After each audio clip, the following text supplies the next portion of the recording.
Assalamualaikum warahmatullahi wabarakatuh. Saya Nurjannah. Saya akan mencoba untuk menjelaskan tentang language testing and evaluation dalam 3 bahasan. Yang pertama validity, yang kedua reliability, dan yang terakhir scoring. Oke, yang pertama validity. Validity and testing and assessment has traditionally been understood to mean discovering whether a test measures accurately what it is intended to measure, Hughes tahun 1949.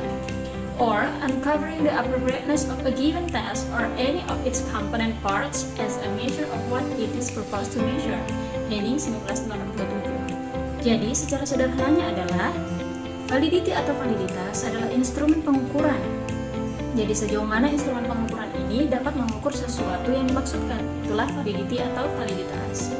Selanjutnya validity ini terbagi atas 2 ya, yang di sini ada dari kuantitatif dan ada dari kualitatif. Nah, dari kuantitatifnya, validity is the extent to which any measuring instrument measures what it is intended to measure. Teacher tahun 2010.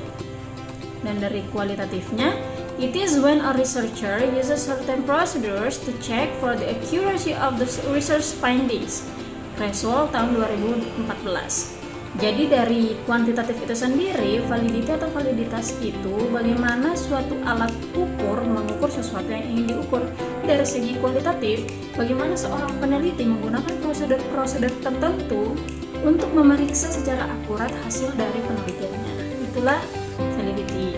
Selanjutnya reliability. Whenever a test is administered, the test user would like some assurance that the results could be replicated if the same individuals were tested again under similar circumstances. This desired consistency or reproducibility of test score is called reliability. Crocker and Algena tahun 1986. Jadi secara sederhananya, reliability atau reliabilitas itu adalah konsistensi ya. Konsistensi dari tes itu sendiri ya. Untuk lebih paham, saya akan menjelaskan dari 3 tipe reliability ini. Yang pertama ada test retest, yang kedua ada parallel test, yang ketiga ada split house. Jadi test retest ini adalah tes yang diberikan kepada seseorang dalam 2 waktu yang berbeda namun tesnya sama. Apakah dia memiliki hasil yang kurang lebih sama? Nah, hasil yang kurang lebih sama inilah, yang konsisten inilah yang disebut dengan reliabilitas. Kemudian yang kedua parallel test. Nah, parallel test ini itu adalah 2 tes yang berbeda yang diberikan kepada satu orang. Jadi dengan tingkat kesulitan yang sama. Apakah meskipun tesnya berbeda namun ketika kesulitan yang sama ini tetap menghasilkan sesuatu yang konsisten. Dan yang terakhir split house. Split house ini satu tes ini dibagi 2. Nah, dan ini dalam semua tes, dalam satu tes ini contohnya 20 itu memiliki tingkat kesulitan yang sama, itu dibagi 2, jadi 10-10 dibagi 2 dari 20 itu tadi dan diberikan kepada seseorang untuk dites. Begitu ya. Selanjutnya scoring. Scoring is concerned with the how much or how good of language testing. Jadi scoring atau penilaian itu adalah tentang seberapa banyak dan seberapa bagus language testing atau tes itu sendiri.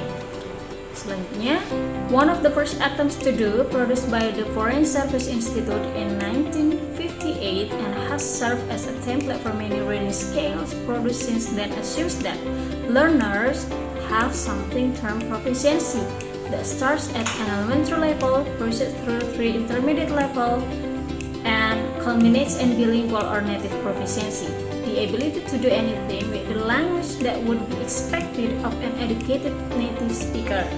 This criterion at the top end of the scale was used as the ultimate yardstick in the measurement of language proficiency until very recently.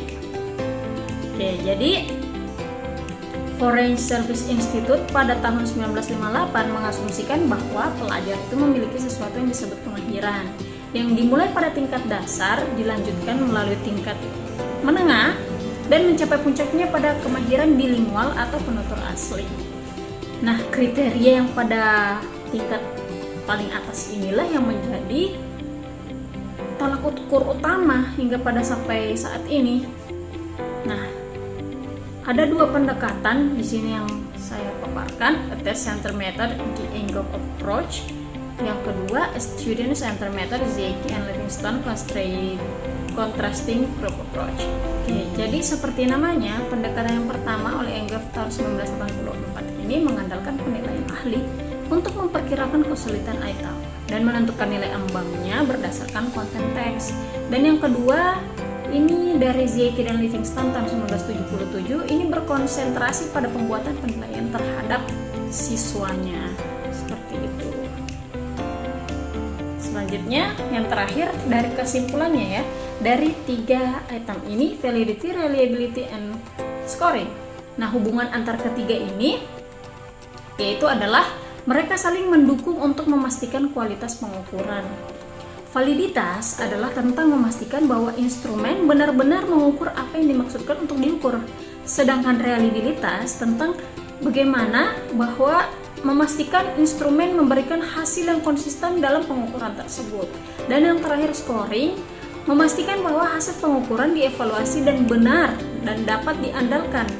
Dengan kata lain, scoring yang konsisten membantu mendukung reliabilitas, sedangkan validitas memastikan bahwa scoring tersebut mencerminkan konstruk yang benar-benar diukur. Itulah hubungan dari ketiganya. Saya kira cukup sekian. Terima kasih. Assalamualaikum warahmatullahi wabarakatuh.